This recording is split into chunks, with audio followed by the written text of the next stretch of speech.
গতকাল রাতে জয়নগর এলাকায় স্থিত স্বপ্ননীর বিয়ে বাড়িতে নেশাগ্রস্ত অবস্থায় কিছু যুবক ভাঙচুর এবং মারধর করা হয় বলে অভিযোগ বিয়েবাড়ির ম্যানেজারকে।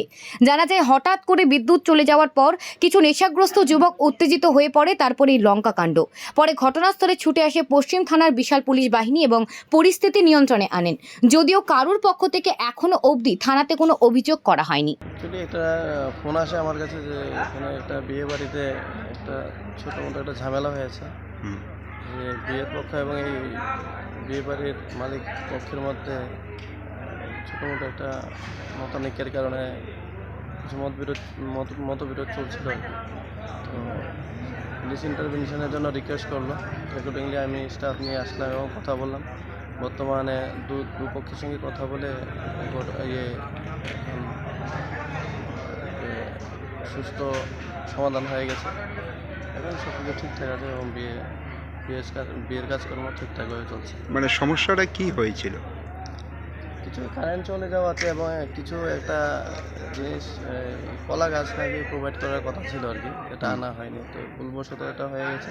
তো এ নিয়ে কথাবার্তা হয়ে গেছে, মানে দুপক্ষের মধ্যে নিষ্পত্তি হয়ে গেছে।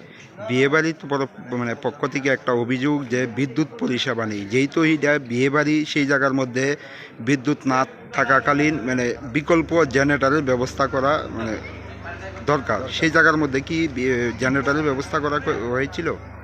আমি আসার পর তো জেনারেটারের দেখতে পাচ্ছি এবং এখনও দেখুন যে জেনারেটার কারেন্ট চলছে আর কি। এটা ফর দ্য টাইমিং এটা একটু সমস্যা হতে পারে এবং এটা মানে মেনে নিতে হয় আর কি। যাই হোক, কথাবার্তা বলে দুপক্ষেরই এখন আছে। এখন অবধি কারোর পক্ষে মানে আপনাদের কাছে কোনো অভিযোগ করা হয়েছিল না, এখন আর তেমন সেই অভিযোগ নেই, কেন কাজকর্ম এখন বিয়ের মানে বলে কথা। দুপক্ষেই মানে গুরুত্বটা বোঝে এবং অ্যাকর্ডিংলি তারা রাজি হয়ে, ওদের কথায় রাজি হয়ে অনুষ্ঠান চালাচ্ছে। দাদা মানে কারেন্টের কিছু প্রবলেম ছিল, তো কারেন্টের প্রবলেম থাকাতে জেনারেটর সমস্যা আপডাউন করতে চাইবে। তো অন্য সময় তাদের খাবারটা দিতে একটু অসুবিধা বলতে অন্ধকার তো খাবার দেওয়া যায় না। তখনই আমরা গেছি ভিতরে গিয়ে সেটা মানে তারা জিজ্ঞাসা করতেছে যে কামটা কি খাবারটা দিতাম আপনাকে, মোবাইলে লাইট দেখে নিয়ে এমন সময়টা নিতে সেটা ওই জায়গার মধ্যে লাথি দিয়েছে। লাথি দিয়েছে ছেলের পক্ষে আর কি, তারপর যেতে পারছি ছেলের পক্ষে দেওয়াতে আমি জিজ্ঞাসা করলাম, দাদা আপনি এই জায়গার মধ্যে লাথি কেন দিচ্ছি? আপনার যদি কোনো সমস্যা থাকে আমরা সঙ্গে কথা বল, আর আপনার সঙ্গে কথা না করে যদি না হয় নিচে লোক আছে, হোটেল কর্তৃপক্ষ আছে, তার সঙ্গে কথা বল। দেখো আমি কারোর চিনি না, তুই কেটা তোর বাড়ি কই, চল তুই নিচে চল, আমি কই যাইতেছি একটু দাঁড়ান, কিন্তু আপনি আমার কৈফিয়ত দেন এই জায়গার আমার এই জিনিসটা গেলে আপনি নষ্ট করেন, জিনিস নষ্ট করে ওদিকে আপনার নাই। এখানে আমরা থাকি সম্পূর্ণ দায়িত্ব আমরা, যতক্ষণ আমরা এখানে আছি।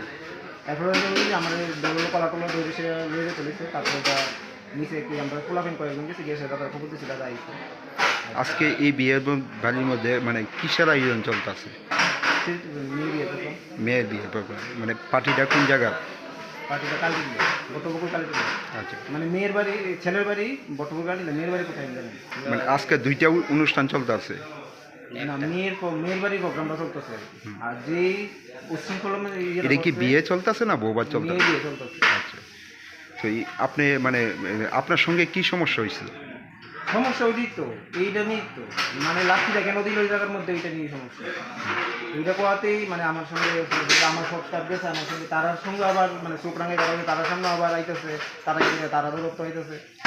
হোটেলের মধ্যে কি ভাঙচুর করা হয়েছে? হোটেলের যে আমার ইয়েটা আছে মানে বাউন্ডারিটা আছে, ওইটার মধ্যে আর ইয়ে করছে। কে ভাঙছে? ছেলের বাড়ির লোক। কি কারণে ভাঙছে? ওই তো মানে কানিস নাই, অন্ধকারে তারা খাবার দিতে আসি না, ওই সমস্যাটা। আর কি কি মানে ভাঙচুর করা হয়েছে? না কিছু এই জায়গাটা যে লোকটা ভাঙচুর করছে এই লোকটাকে আপনি চিনেননি?